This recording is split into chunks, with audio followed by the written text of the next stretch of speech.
story is one of my favourite stories. Now, I have cheated a bit. It's not strictly about the rainforest, but it is such a beautiful story that I really wanted to read it today. So it is called The Koala Who Could.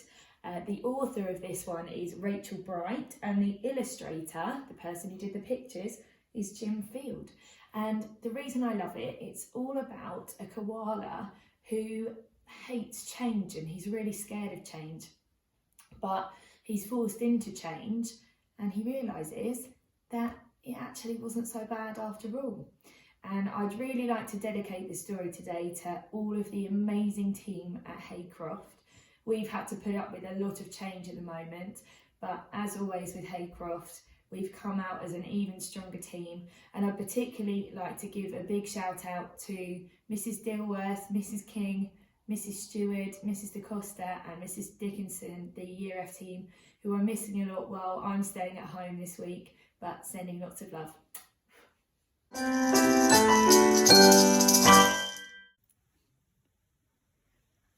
In a wonderful place at the breaking of dawn, where the breezes were soft and the sunshine was warm, a place where the creatures ran wild and played free, a koala called Kevin clung to a tree. A nicer grey fellow you never would meet, as soft as a soft thing from ear tufts to feet. His favourite way to relax in the sun was to cling and to nap and to munch a leaf bun. He was terribly good at all these three things. Yes, Kevin was king of the staying still kings. You see, high up was safe since he liked a slow pace, while the ground down below seemed a frightening place. Too fast and too loud and too big and too strange. Nope, Kevin preferred not to move nor to change. So he clung to his tree as he knew how to do, and was never too keen to try anything new. So when Wombat stooped by and shouted one day, "Hey, Kevin, why don't you come down here and play?" I think," he replied, "I should stay on my plant.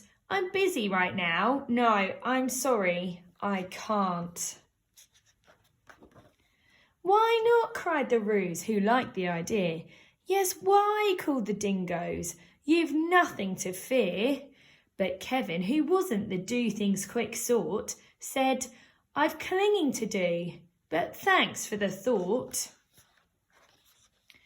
As Kevin sat watching them chatter and share, a part of him wished he could join in down there. But he knew he'd miss home in the dark and the late. The whole thing was risky. Adventure could wait. Whatever the invite, he'd always say no. Oh dear, it seemed Kevin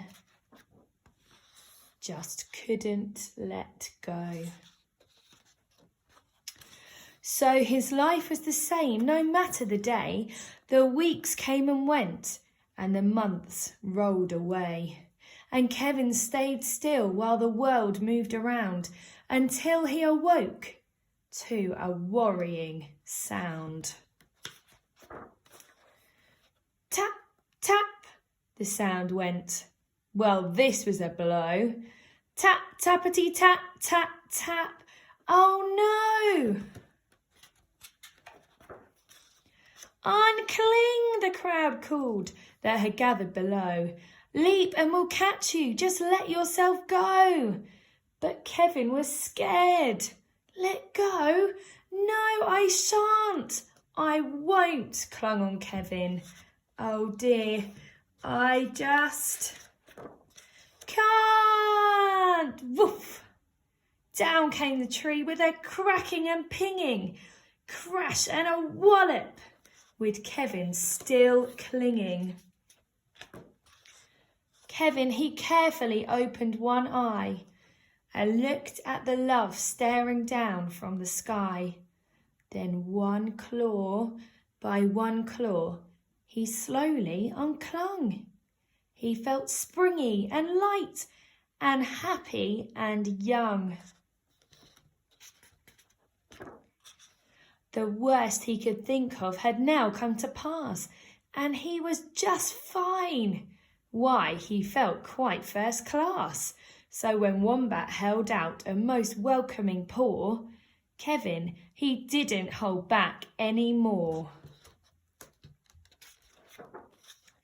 When Dingo asked, "Now will you come out to play?" the crowd all joined in with a "What do you say?" And even though this wasn't part of his plan, Kevin replied, "Yes, I think that I can." And Kevin from then on was always can do. Because life can be great when you try something new.